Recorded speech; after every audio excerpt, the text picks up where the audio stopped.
Well, good morning or good afternoon, depending if you're across the ocean.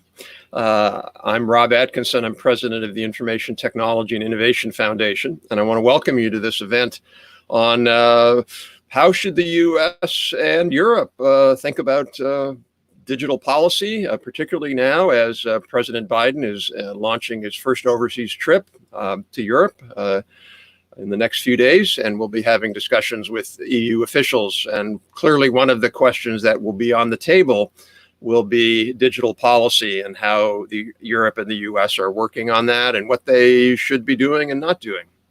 So we have a great panel this morning. I'm going to introduce them, and then I'll make a few opening remarks, and then we'll hear from them. Fran Burwell is a distinguished fellow at the Atlantic Council and a senior director at McClarty Associates. Until 2017, she served as Vice President, EU and Special Initiatives at the Council, and she directed the Council's program on transatlantic relations and currently directs the Transatlantic Digital Marketplace Initiative.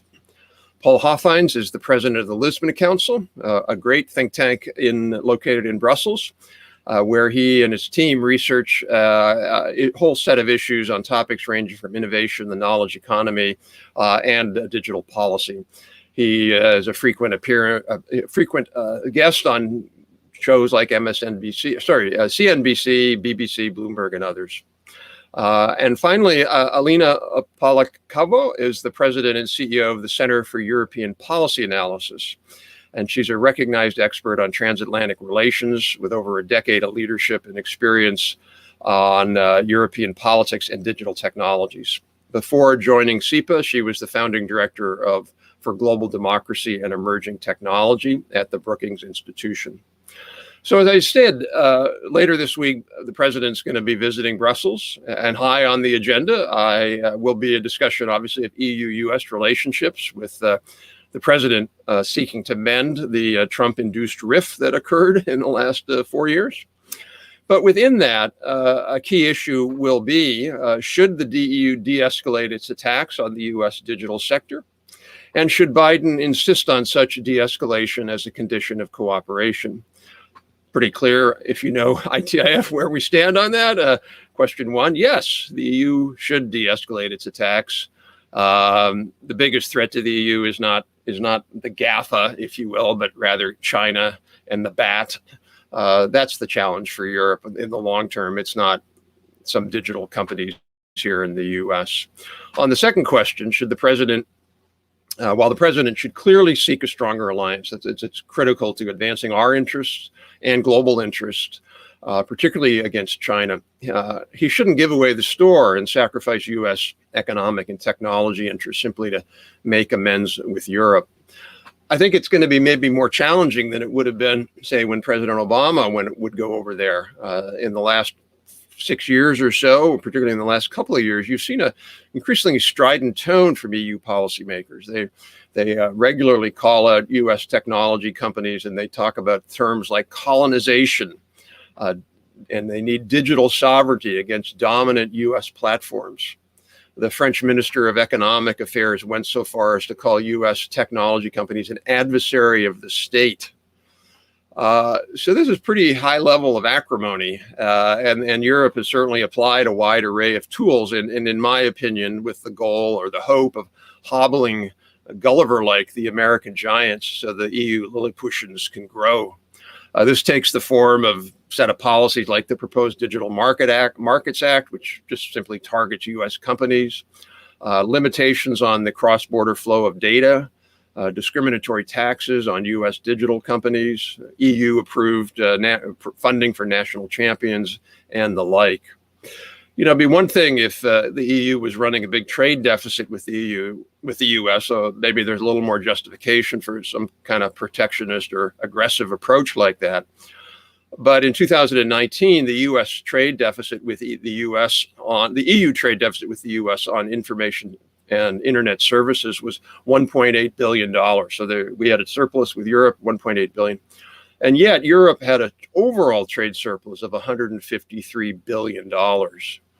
So somehow Europe believes it has the right to limit access to U.S. markets. One of the few sectors where the U.S. competes effectively in Europe. Are we left with nothing?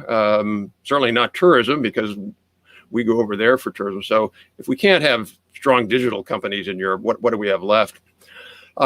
It's almost certain that EU President Ursula von der Leyen will tell the president that the price for good relationships is accepting these European policies. She might even add that the president should go along with it because there are organizations in the US that want to emulate Europe's policies, including passing a GDPR-like privacy bill and aggressively breaking up big technology companies. To me, it was striking that Andreas Schwab, the leading EU parliamentarian on the Digital Markets Act, recently stated, quote, "Let's not start with number 7, meaning gatekeepers, to include a European tech giant just to please Biden." So doesn't seem like a lot of appetite to please the United States there. On Twitter, Mr. Schwab asked how he would justify such an overt anti-American stance, and he touted Senator Josh Hawley's book, The Tyranny of Big Tech, as justification. So see, even in the US, people agree that tech is bad. Well, it's a minority viewpoint at best. So in closing, I would just say the president should resist this siren song and should aggressively strongly defend the American economy and American workers. But at the same time, it is clear that we need much stronger transatlantic ties. We've had those for so long, and to see them fray is quite disheartening.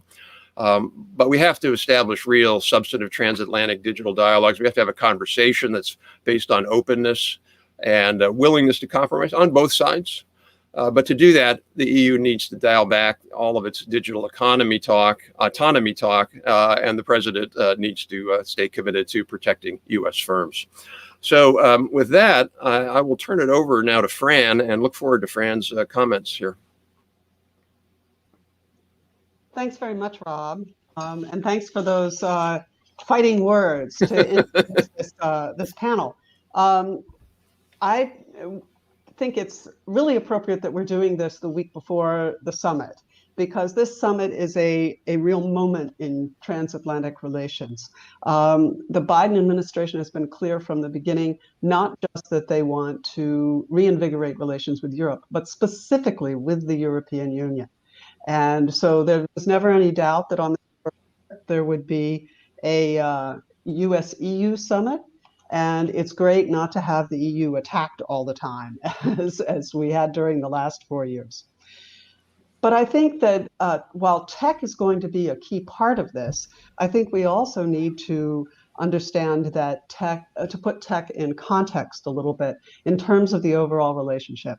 I think that the summit will have some other key issues to discuss, including COVID and the economic recovery, climate, and we can expect a lot of non-tech related. There also will be some discussion of trade, and we have both the steel tariffs issue and Boeing Airbus. We don't know if there will be progress on those, but those have been sticky issues for the last couple of years. And I think it's good to keep in mind that for a Biden administration, a successful US-EU summit does not require a successful tech summit. So some of these issues will continue even if messages are sent during this summit. I have to say that the administration previews of the summit, at least in public, have been so generic and blandly reassuring that it's really like an attempt to keep expectations very low. There are some rumors about lifting the travel ban, the COVID-related travel ban for Europeans coming to the United States. If that is in fact the case, that would make a successful summit from the Europeans' perspective by itself. When it comes to tech and digital policy, I want to underscore that we're at a very uneven point in transatlantic relations. There's no doubt about the overall importance of the digital economy to both the European and the US economy. And in short, the European market is a huge one for US tech companies. And as you laid out, Rob, Europe has taken a much more proactive stance over the last few years in trying to shape what it sees as a desirable digital economy. The US, on the other hand, has been very laissez-faire, more or less more or less not trying to regulate unless the companies go beyond what has been the norm of regulation in the standard traditional economy. The last 2 years especially, as you point out, the EU has made clear its ambitions to be the leading digital global regulator. It has learned from GDPR that its rules, its domestic rules, can become a global standard, and it has made no question of its ambitions in that direction, aside from privacy, but particularly in AI and data management. And therefore, we come to digital sovereignty. We have heard, as you pointed out, a lot of rhetoric on the European side. Europe is not unified in exactly what does digital sovereignty mean, and whether digital sovereignty is protectionist in the ambition of creating European capabilities and strengths in this region. Does it need to restrict non-European firms, and especially big American firms? Some are extremely hot on the rhetoric in that way, as the people that you cited are, and others are less so. And we don't yet quite know, and it's going to come down to the specifics of different legislation, exactly where this is going to come out. This is the moment, this year is the moment when the rubber hits the road when it comes to digital sovereignty. And we have to ask ourselves and look at the specific provisions as to whether the rhetoric of digital sovereignty will become protectionism. But here's why I say that the relationship is uneven. While Europe is very focused and very ambitious and very activist, and is proposing what is basically a tsunami of regulation, the Data Governance Act, the Digital Services Act, Digital Markets Act, AI, and we, as well as the DST, which is likely the digital services tax, an EU-wide digital services tax scheduled for a few months from now. The US, it's not at all clear where the Biden administration or Congress wants to go vis-a-vis tech policy. Officials are not in place. It's been a very slow process.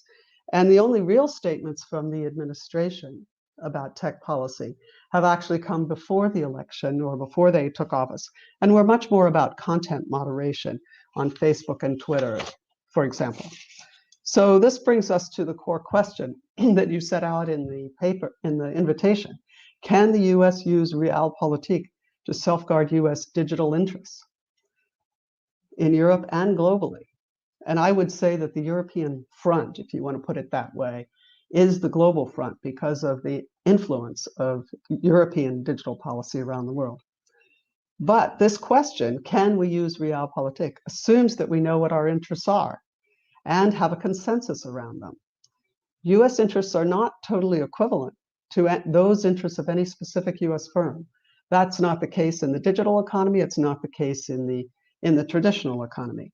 But obviously, we want to encourage the preservation of the situation, the context, the conditions which have allowed the creation of those firms and their success. So, but I think that we do not yet know what this administration wants to do.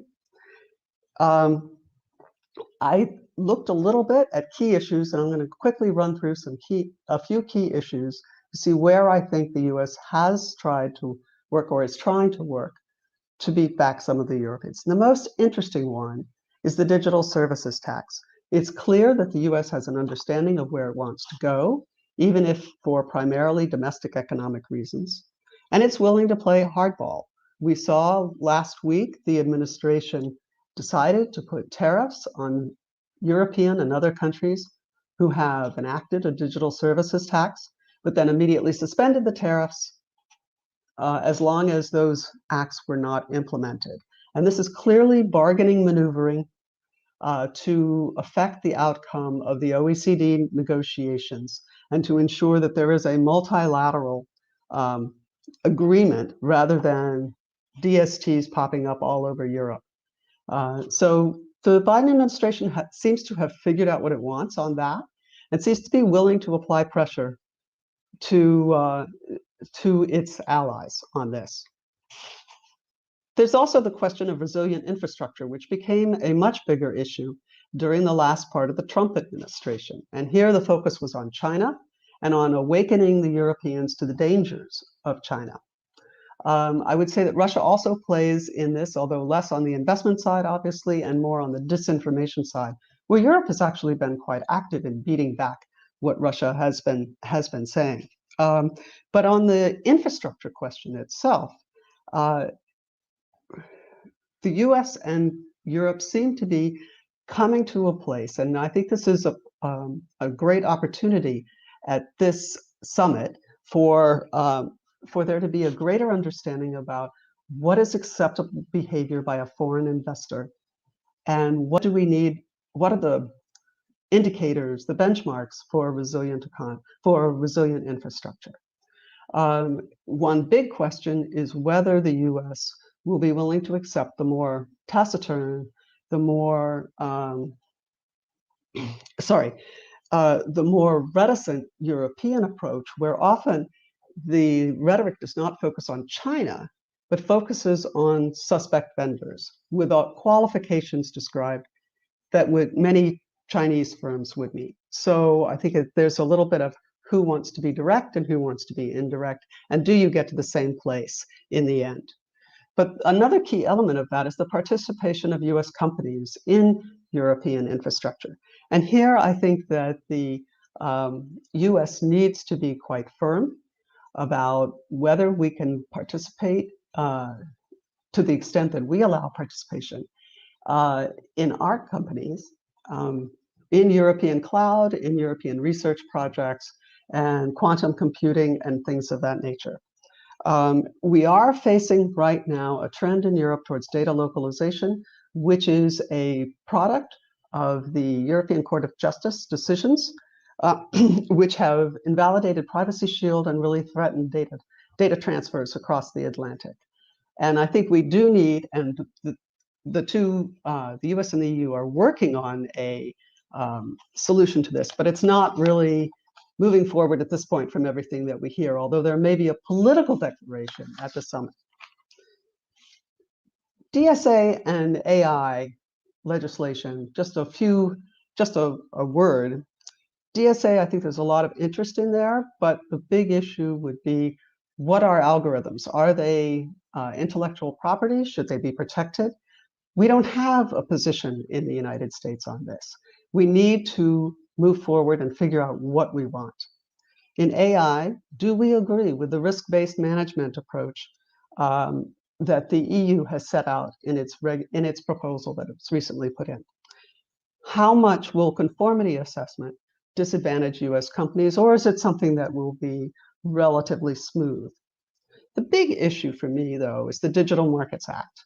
This is something that, by all reports, will apply primarily, if not exclusively, to US firms, and establishes distinctly different rules for those firms versus every other firm in the marketplace. To me, it makes no sense to have a certain set of rules to allow other firms to engage in behavior that you've identified as leading to domination of the market, and then at a certain point tell them that they can no longer do that when they reach a certain size. So I think that there's a lot to be said there, and the US needs to figure out what it wants from this and how to engage quickly. My bottom line, if you want to push back against some of the EU's regulatory enthusiasm, you have to pick your battles, you have to be clear about what you want, and you have to understand what is going on in your own domestic debate. It's not sufficient to simply say no.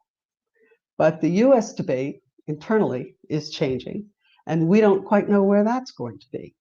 The Biden administration, though, has a shrinking window, basically this summer and fall, to affect the EU agenda. And I'll leave it there. Great, thank you, Fran. That was wonderful, and we'll now go across the Atlantic to hear from the EU itself, although not that you speak for the entire Commission and Parliament, Paul. No pressure. Well, I was going to say, by the way, you probably just insulted the EU more than you insulted me.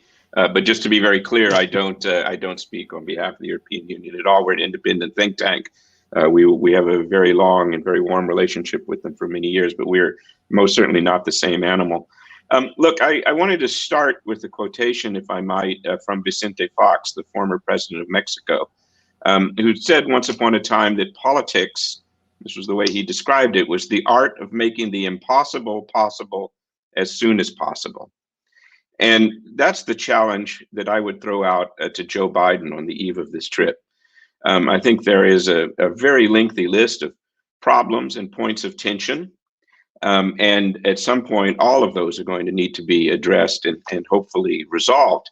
But there's also an enormous opportunity to, for lack of a better word, reset a relationship that has, if you look at it in the medium-term perspective, over the last 50 or 60 years, been warm and deep. Has encountered some turbulence lately, but has the potential, I don't want to say to change the world, but really to save the world. Because at the end of the day, what we have in common is we are the world's leading industrial democracies. That's a very, very important value and situation to have in common. What then is the challenge? Well, I think I've already given half of it away. And I wanted to pick up maybe on a theme that Rob introduced in his remarks. Rob, you're not an easy person to speak after, and I hope this won't be repetitive, and I don't think it is. But to me, the point that we miss in these discussions is that there are two very different forms of government in the world. There are democracies, and we know what that is. We live in one still. And there are, I won't go into ideology here, but there are one-party states, governments that are run by a single party whose principal objective is to continue their leadership as a single party. And I won't name names because we know who they are. But my point is, in the middle of all of this, this extraordinary new technology comes along. I mean, digital technology and the internet and social media and all of the things that mean. And it is incredibly powerful. But it's also neutral. It's just a powerful thing sitting there. What makes a big difference is what you do with it. And we don't spend enough time thinking about that. That essentially the fundamental challenge that North America and Europe share is how to make this extremely powerful technology not just safe for democracy, because it does need to be safe for democracy, but to continue to be a tool for democracy, where it's been enormous, by the way. It's given voice to tons of people, by the way, including some creepy people. That's where part of the problem comes in too.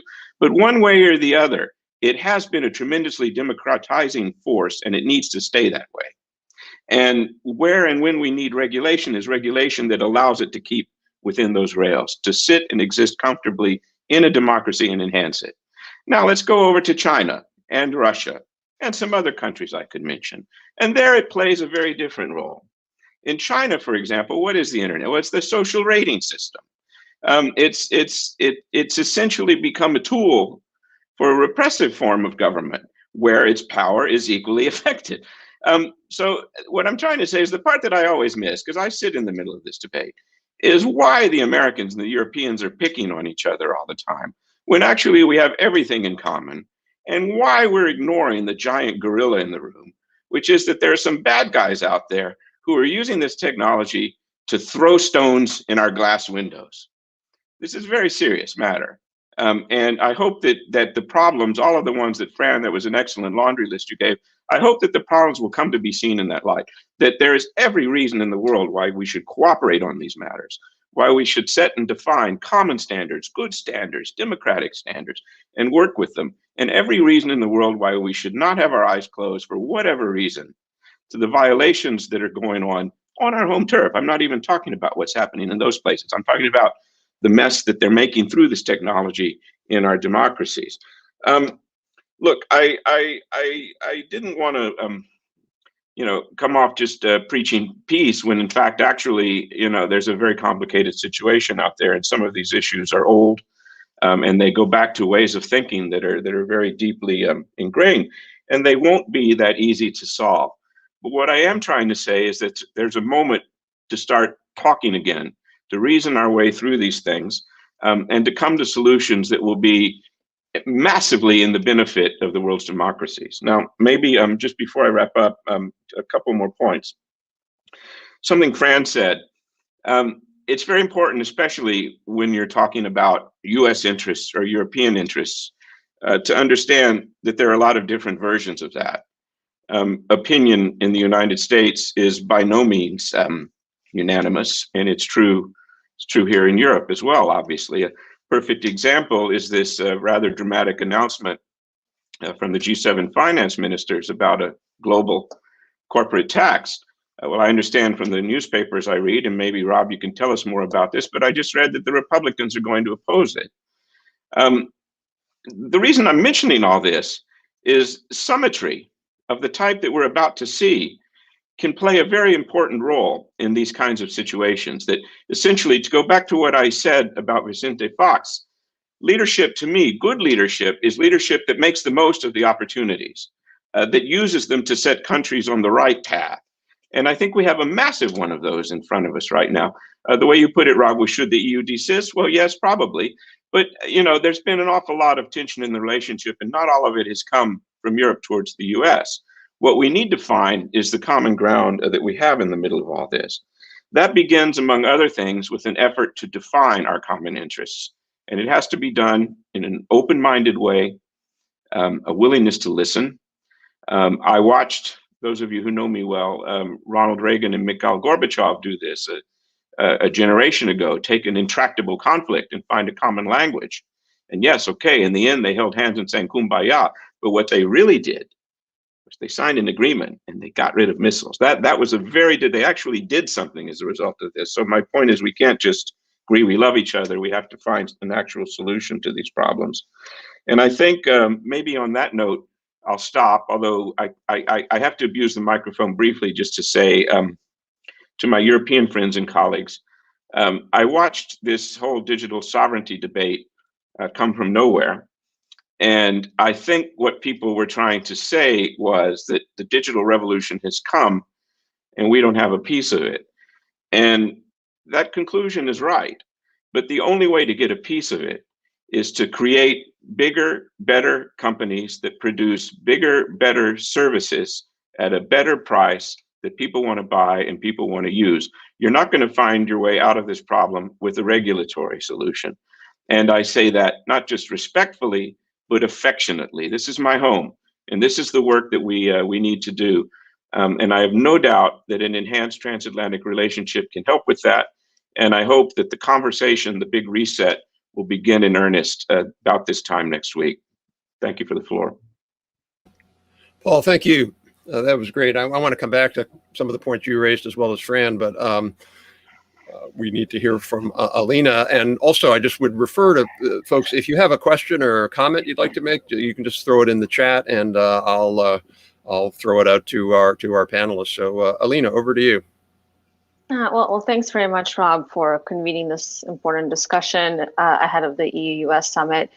Fran and Paul already put a lot of the core issues on the table, especially Fran in her opening comments. So I'll just frame up the issues they've been focusing on from more of a geopolitical perspective, because I think it is important to keep that in mind. And Rob, you mentioned at the onset of your comments that really we should be focusing on China here, not on the so-called enemy of big tech, because at the end of the day, China is the long-term competitor, not just to the United States, but of course to the entire transatlantic alliance, and beyond that, to the resilience of global democracy. And I think the administration has made democracy and the fight for democracy its prime agenda for all of the summits coming up in June.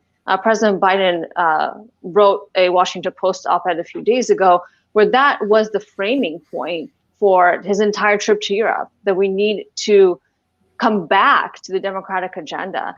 And I think if this administration is very serious about that, then of course issues around technology have to be part of that agenda.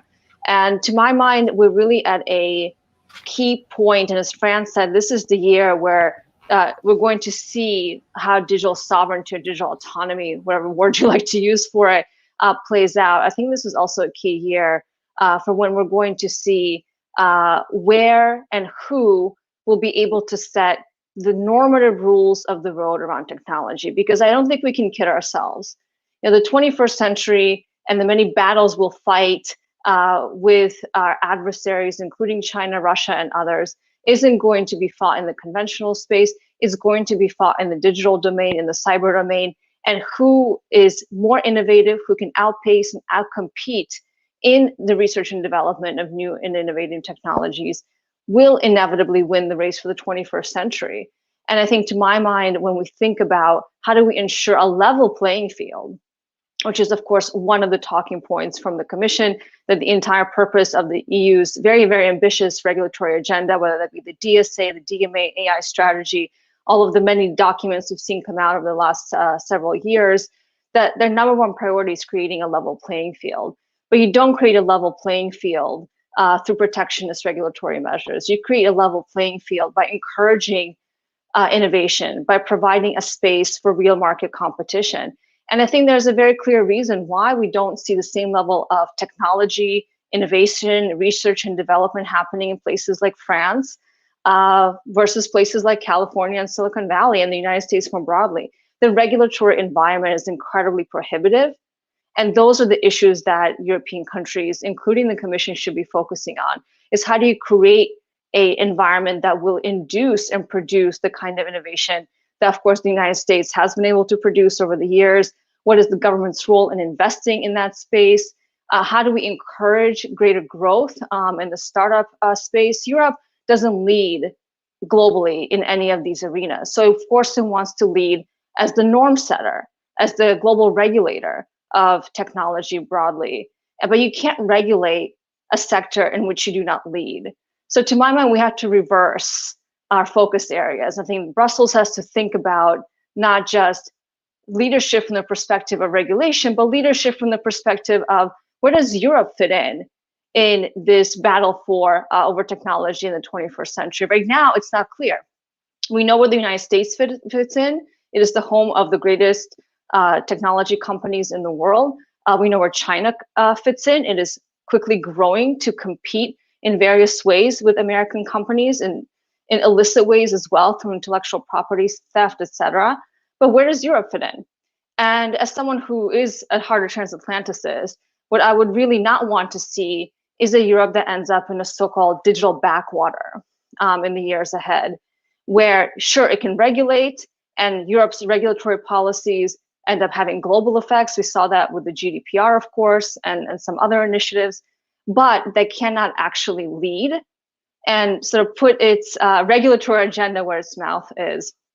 So from a geopolitical perspective, we want a Europe that can also not just contribute to the US tech innovation, but actually start to compete with the United States. That is what a level playing field is. I would love to see companies coming from France, Germany, elsewhere that can compete at a market level with companies like Apple, Amazon, and others. But we're just not there yet, and there's a reason for that. But I think we have to take this seriously, that if we're not aligned, I mean, the United States and Europe are not aligned on what are the rules of the road, and if those rules of the road are not based in open democratic values and principles, then we lose the game. We lose the big battle, we lose the war. So let me just make a couple of points on that. One, there are a couple of comments that Fran made and Paul made on digital autonomy and how did it emerge seemingly out of the blue.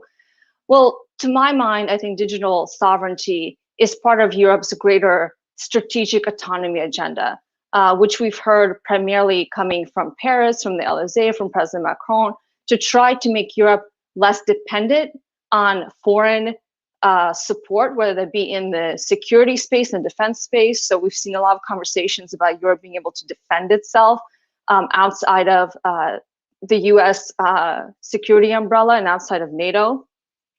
That has been a serious wedge in the US-Europe relationship for several years now. And we've seen this kind of mentality now being applied to the tech sector as well. And in all the cases, no matter how we slice it or which issue area we're talking about, the reality is that what we will get if we continue on this path towards strategic autonomy or digital sovereignty is a decoupling of Europe from the United States. And that, of course, opens huge opportunities of vulnerabilities for countries like China, to a lesser extent Russia, but also others that we may not be thinking about today in the years ahead to try to exploit those divisions. A stronger alliance is an alliance that can cooperate, that can collaborate, and that can stand together on all of these issues that are facing the global challenges in the years ahead. They're facing us in global challenges in the year ahead.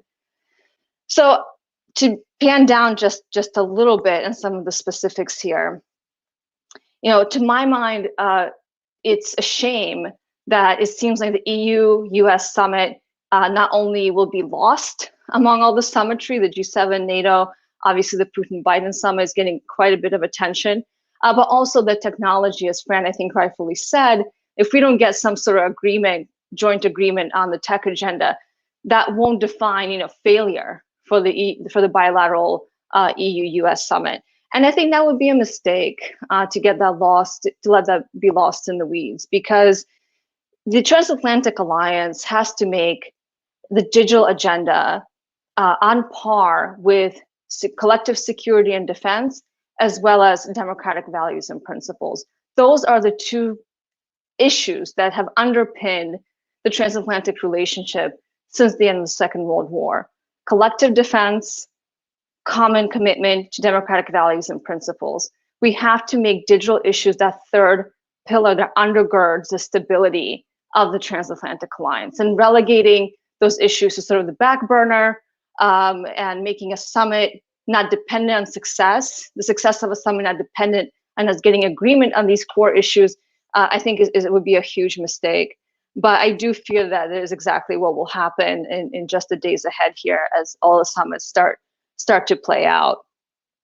On the Technology Trade Council, I've been talking about what could a dialogue for US and EU look like. And I don't think it really matters what we call it. Technology Trade Council is also not a new idea. It's been out there for some years. It never got much traction, and the EU kind of raised it from the ashes in its proposal in December before the Biden administration was even in office, where it suggested some sort of technology cooperation, perhaps Technology Trade Council. But if that Technology Trade Council doesn't have very specific, concrete issues in its scope, it's just going to be another platform for dialogue for the sake of dialogue. And I think one of the things that we have to have at the top of the agenda is, of course, Privacy Shield, which has risked and it continues to risk the invalidation of Privacy Shield through the Schrems case that happened some months ago, continues to threaten huge amounts, as Paul rightfully said, of digital trade across the Atlantic. Again, that makes us weaker. It makes us more vulnerable to interference from China, Russia, and other authoritarian states. Number two, for the Technology Trade Council, I think the Digital Markets Act, as Fran rightfully said, is the big issue here. It's the big gorilla in the room. It is an incredibly expansive, very legalistic document that for anyone like myself who doesn't have a legal background and tries to make sense of it, it's really difficult to understand what the potential consequences of this proposal would be. And on the one hand, the EU wants collaboration, cooperation with the United States. It wants the Biden administration at the table. Yet we see this train moving forward on the digital agenda without any consultation with the United States, that at least we see publicly. And the Digital Markets Act can have really profound consequences, not just for European tech sector, but for the global sector. Go beyond American companies. But while it's true that it does target US companies in a rather discriminative way, and I think as Andreas Schwab was probably made the most clear and direct statement about that, where he directly said that is the entire purpose of what we're doing in Brussels. I thought that was actually quite shocking to just openly admit that when we've been playing a lot of euphemisms like gatekeepers without truly defining it, what a gatekeeper is, but scoping the definition of gatekeeper so to basically exclusively includes American companies. That's really not the way you come to the table. If you want the United States at the table, as Paul also mentioned, you have to make some compromises. You can't be attacking American companies that are driving a huge amount, increasingly large amount of US economic growth, especially at a time when we're coming out of a pandemic.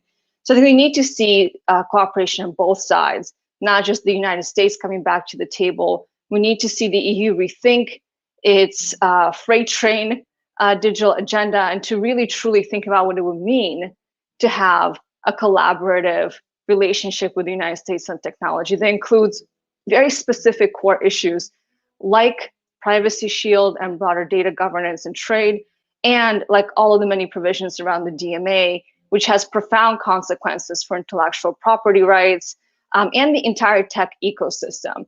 There's been a lot of analysis showing some concern, for example, that small startups would be negatively affected by some of the DMA provisions. And I think we can't forget that it's not just these large companies that we're talking about. There's an entire ecosystem of technology companies here that we can't forget about. And if we start to chip away at the bottom of the small firms that often get acquired or bought up, then we're going to have quite a bit of difficulty in coming back to the table and making sure that we can achieve what I started my opening remarks with, which is a proper level playing field that can outcompete competitors, not just China, but any others in the years ahead. Thank you.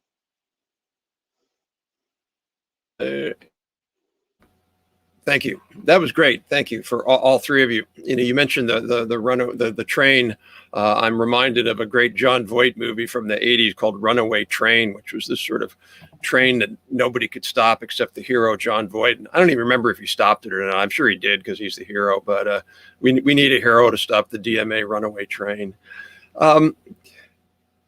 Sydney's going to be putting questions in here, but feel free to jump. Feel free to for folks listening to ask questions. But one point I wanted to make, Elena, I thought your point, you brought up the Tech Trade Council, and that's been obviously discussed. And I 100% agree that needs to. First of all, I support that. We think that's a good idea. I think it should go forward, and it needs to be focused on real specific things. But one thing I do think. I was over the last time I was over in Brussels, which was unfortunately too long ago because of COVID. I was in a roundtable and I gave some remarks. I'm very polite, as I almost always am, Paul. And a pretty senior EU official came up to me afterwards, and he just started going in at me and basically saying the U.S. is like cowboy capitalism. We have no privacy rules. We have no net neutrality. And I was like, I was really surprised that he had such a distorted view about the U.S. policies, because it just simply was wrong. And you can argue about whether we got it right or not, and I get all that, but he just really didn't understand the U.S. He portrayed as kind of in the worst possible light. And I know that goes on the other way. A lot of folks in the U.S. don't understand the full panoply of EU policy. So I just throw it out to anybody there. It seems to me that that's one of the roles of this kind of council or effort would be to really clarify before you jump into what is all good or bad, clarify where we all are. And to Paul's point, that we have, I think, very common interests. We just have maybe sometimes different means or strategies.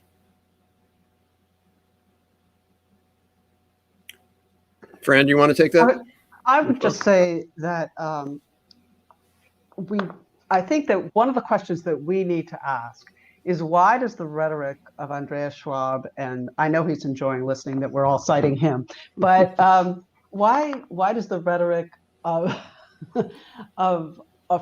some politicians play so well in Europe? I mean, politicians are very good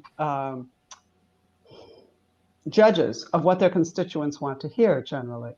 And I think that there is, thanks to the Snowden revelations, there still is a great deal of suspicion about the United States, whether warranted or not. And that's a reality that we have to work to overcome.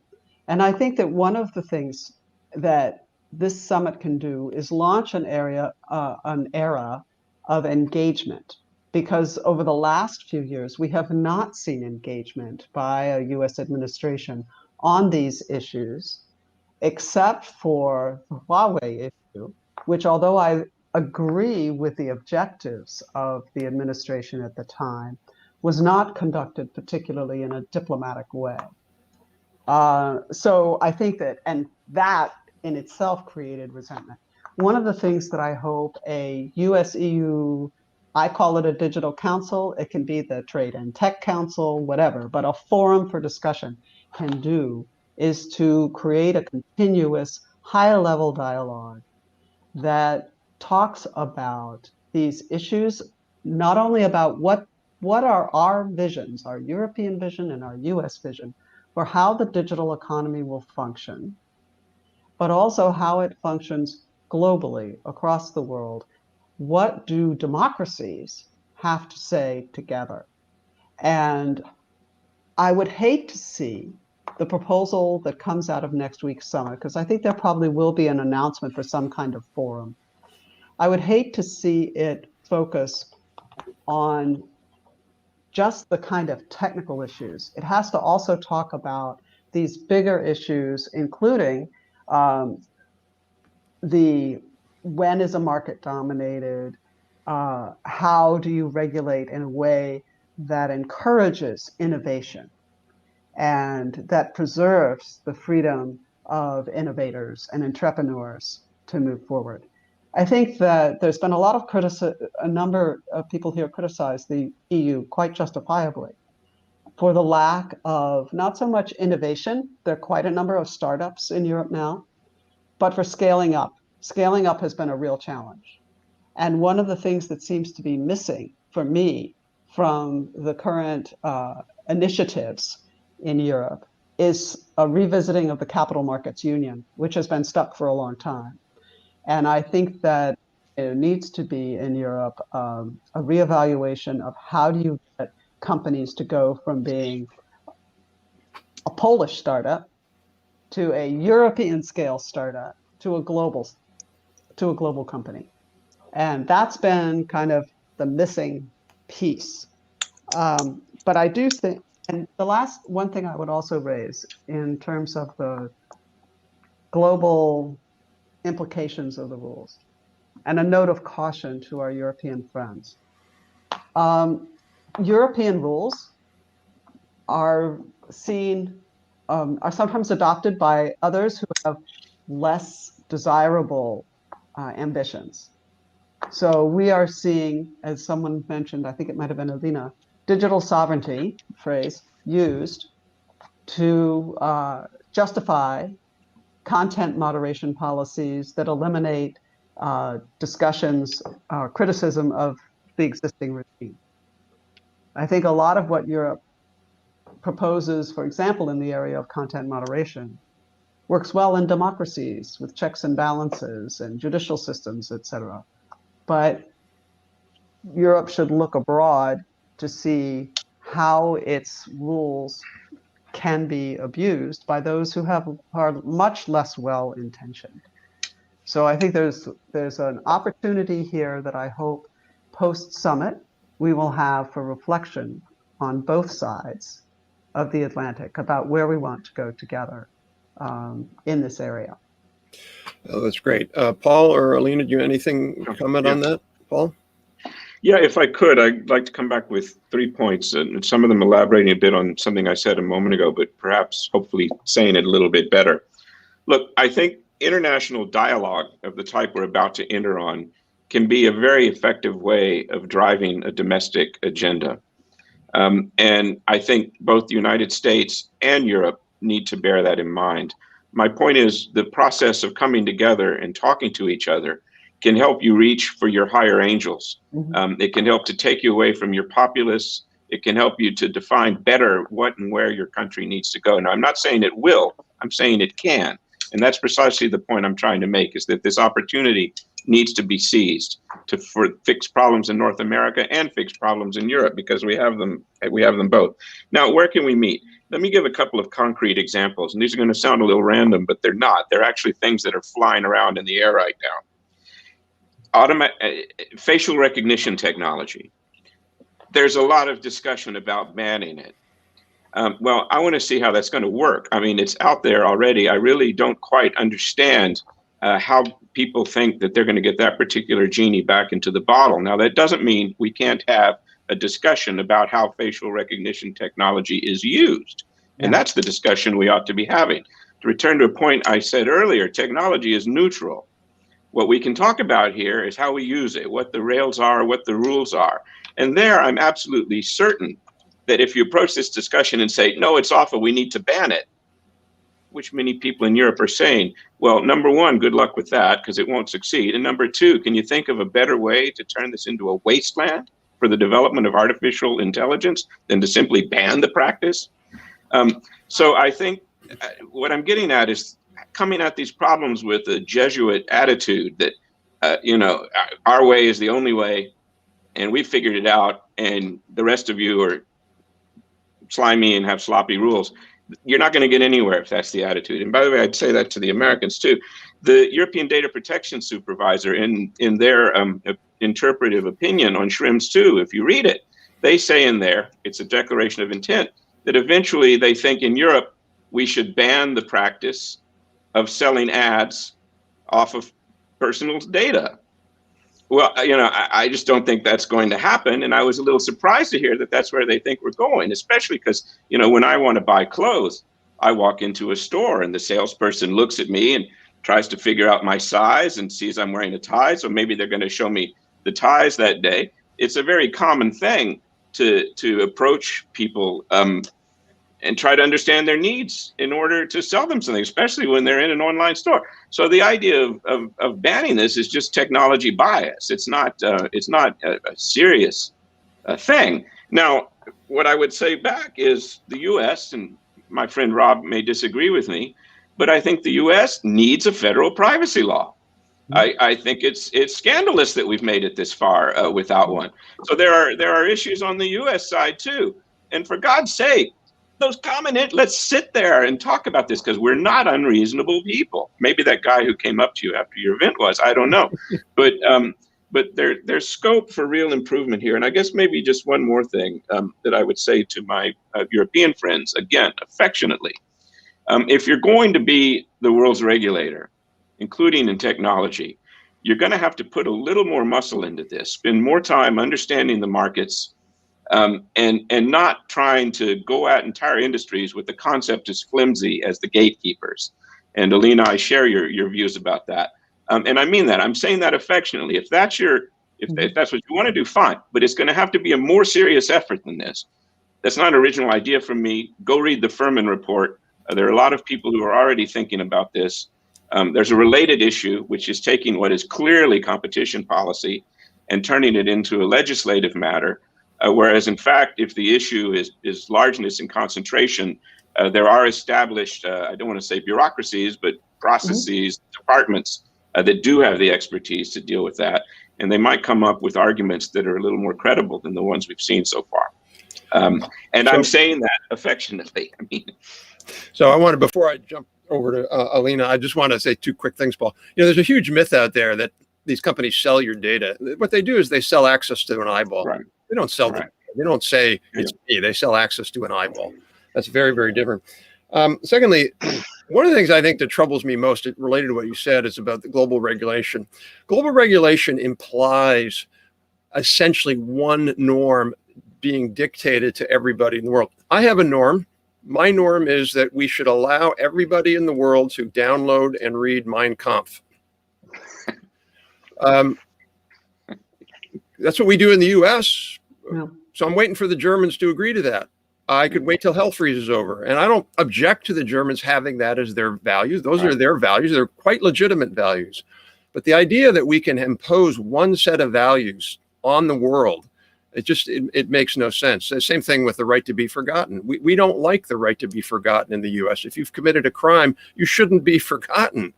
And again, if Europe wants to do that, that's their business. So it's the sort of notion that there's one unified approach that everybody's going to have to agree with. That's different than more core approaches, freedom of speech in general, democracy, the rule of law, these sorts of things. So, Alina, over to you. If you have any response to that, I'm happy to. No, just very briefly, there's some really great questions coming through the chat that I hope we can at least try to touch on a little bit. I think just one quick comment, which is that I think one of the issues we've had in the United States is that no one in the U.S. government owns this issue. It's really spread around across so many different agencies.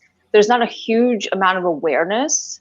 The State Department, Commerce has its own focus area, USTR has a different focus area. So we haven't really seen kind of a coordinating body or agency of an individual really emerge that really knows in and out, where Brussels is heading on DMA, DSA, and all the other agendas, and how the United States can plug in. So I think one of the things I would hope to see from the summit is some signs that that will be a position that the Biden administration will put in place to coordinate the interagency on these issues and to be the counterpart to Brussels. So I think maybe I'll take the moderator's prerogative and we can go over 5 minutes. I normally want to be respectful of people's time, but there are some good questions there.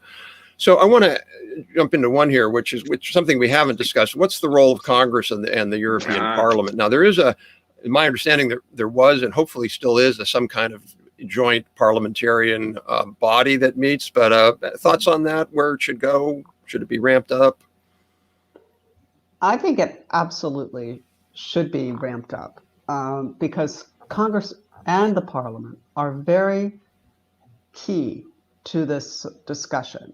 And I think that, to go back to what Paul said about a U.S. privacy law, a federal privacy law, so that we don't end up with 50 different privacy laws.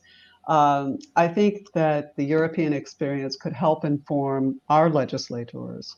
They're very different systems, but I think that our legislators could also help inform European legislators about how we perceive what they are doing. And sometimes I think that the best way to talk to parliamentarians is through other parliamentarians. It's like a club, right? But I'm not optimistic that this is going to happen because parliamentarians also have a lot of other issues on their table, and particularly in the US system, which is rather fractured at the moment. I think and there are some members who are paying close attention to this, but there's not a weight of this. And I think I want to underscore something that Alina said about not having the right people in place here. It's not just people. It's that in the EU, this digital and tech policy is within the EU institutions one of two huge priorities, the other being Green Deal. So Europe is organized in a way. They have an executive vice president who's responsible for Europe fit for a digital age, and several commissioners who work on this issue 24/7. And most member state governments have a digitalization minister. Do we? I don't think so. I haven't seen someone who's really focused on that. Sometimes it's a deputy minister in the econ ministry, but usually it's someone who's quite senior and who has a good directed portfolio. And we are not organized that way yet. And so it's a bit of an uneven conversation, as Alina has pointed out. Yeah, and absolutely. And that's why, by the way, I think one of the things we can learn from Europe is Europe is more sophisticated, thoughtful, strategic about policy. Now, some of them are more problematic, but like, for example, the whole EU EID proposal, electronic ID, great idea. Where the heck is the US on this? So I want to sort of, there's a question that's kind of, I can put them both together because they're kind of the same. If EU rules can become the global standard, but it's really by economic force. Some countries adopt those rules because they have no choice. What would we say if China was doing the same thing? And then related to that is, how can the EU promote digital sovereignty, which means sort of you have your own choice, but also telling other countries that, it's our way or the highway. It's a little provocative question, but I think it's an important one. Well, I can maybe get us started. Yep. Sure. Well, I think it's really important to talk about what could the world look like if China set the rules of the road in technology first and foremost. And we obviously have an inkling of that in terms of what's happening in China domestically, where there are no individual privacy rights for Chinese citizens or any foreigner that's actually traveling to China, where your personal data is absolutely not protected, where you don't have a lot of choice, basically any choice, about how information about you is used. And in fact, that is part of Beijing's own domestic control policy. We've been talking about this term digital authoritarianism for quite some time. And that is what we see emerging in the Beijing model. And I think we have to understand that that is the model they're already exporting across the world. It's not just contained to China's own borders. And we see countries across the world, it goes beyond surveillance technologies, it goes into facial recognition technologies around how do you monitor and scrape information about individuals and then use it, how do you analyze that data, all of that is being exported across the world. And we are not, I don't think we've lost the game yet. I don't think we're there, but we need to really wake up that we could find ourselves in a reality where that model dominates the world, not a free and open internet that all of us frankly just take for granted. And my concern with the digital sovereignty approach, not only, yes, it's true that China uses that language as well, as Fran correctly said, so does Russia, to actually repress people at home, to repress companies' ability to promote independent voices. And if anyone's been following the news on Twitter, the company, how the Russian government is actually repressing Twitter's ability to give Russians an opportunity to share information, because they're trying to repress Russian independent voices and journalistic voices. And American companies have been the primary platform for allowing any independent voices in authoritarian states like Russia. And I don't think that's the kind of society any of us, certainly in Europe or United States, ever wants to live in. But that is the alternative that's being presented. So I want to, we have 3 minutes left, and I want to ask each of you one final question for no more than a minute. And I will just start off. And the question is, what's the single most important thing that we should do? And I'm going to frame it off of what Alina said, and also Paul alluded to a little earlier, which is, I see this framing, both in Europe and in the US, that there's 3 models of digital governance, if you will. One is the Chinese, Russian authoritarian model, which we all object to, rightly so. And then there's the European model that's truth and justice and apple pie, or the European equivalent of apple pie, strudel. And then there's the cowboy capitalism, your American view, and clearly there's only one of those that's right. If we could change one thing, it would be that framing, because I think that's a very dangerous and destructive framing. The EU and US views are much, much closer together, and we should recognize that, particularly, Fran, to your point, that we do need to, and Paul, all of you, we need to get our act together more. We need a national privacy bill. There are some things, we need a facial recognition set of frameworks and all that. So that would be my hope, that we can stop that view that says Europe versus US are really very far apart. So I'm going to go in the order that we started. So Fran, maybe closing remarks in 1 minute. You're on mute, Fran. You'd think by now I'd know that. Anyway, Yes. I think as I look forward to the summit, what I'm really looking for is for the United States and Europe to start a continuing high-level dialogue. I don't think that the summit is going to provide the opportunity for finishing negotiations on Privacy Shield, for example. I wish that it would. I will be so happy if it does, if there's a real announcement about that. But I think we need to start bringing our perspectives closer together. You're right. Cowboy capitalism is not the real thing. It's not the real United States. But we haven't yet figured out what we want. And we have to start doing that in order to have a conversation with the Europeans who figured out, they think what they want, but it's not clear how it's going to mesh with the realities of the industry. So I think that a continuing forum can help bring us closer together and smooth out some of these bumps, although it certainly will not be all smooth sailing. Great. Thank you, Fran. Paul. Thanks. I needed to unmute there first. Look, this is a bit of a repeat on what the others have said, but I believe this profoundly. We need to talk to each other, and we need to approach that dialogue humbly and respectfully and honestly. For God's sake, if we disagree, let's say it, but let's have that discussion. Because this talking past each other is really going to get anyone nowhere. You know, Donald Trump defined America's interest as putting America first and being rude to everyone else. And look where that got us. We need the exact opposite approach.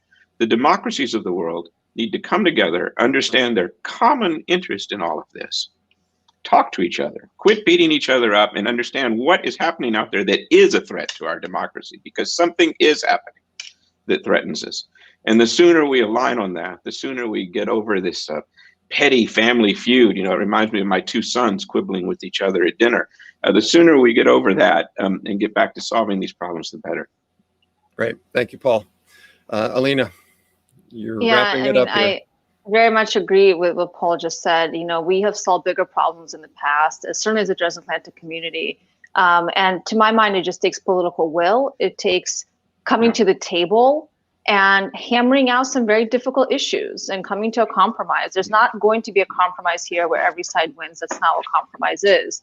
But we need to have very honest and direct discussions about what does actual cooperative agreement on tech policy, the check agenda, including everything, the touch issues about antitrust, data privacy, all of those very difficult issues that I think we've actually avoided. We've been like this passive aggressive family that knows that there's this gorilla in the room, but we just don't want to talk about it because it's just easier to paste over it.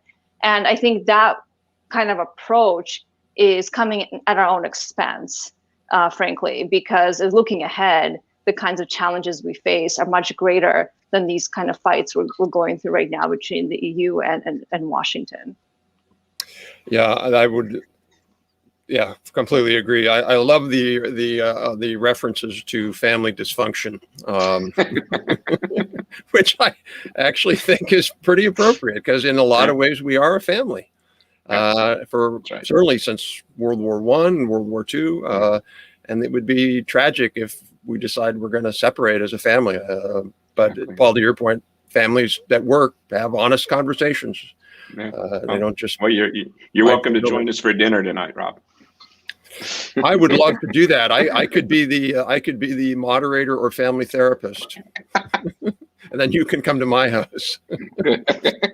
All right. Well, I want to thank everybody. Also, firstly, all three of you, really great comments, and I hope that we can keep our fingers crossed in terms of progress when the president meets with European officials. And I want to thank everybody who was listening and joined. So with that, we'll wrap up. Thank you so much. Thank you.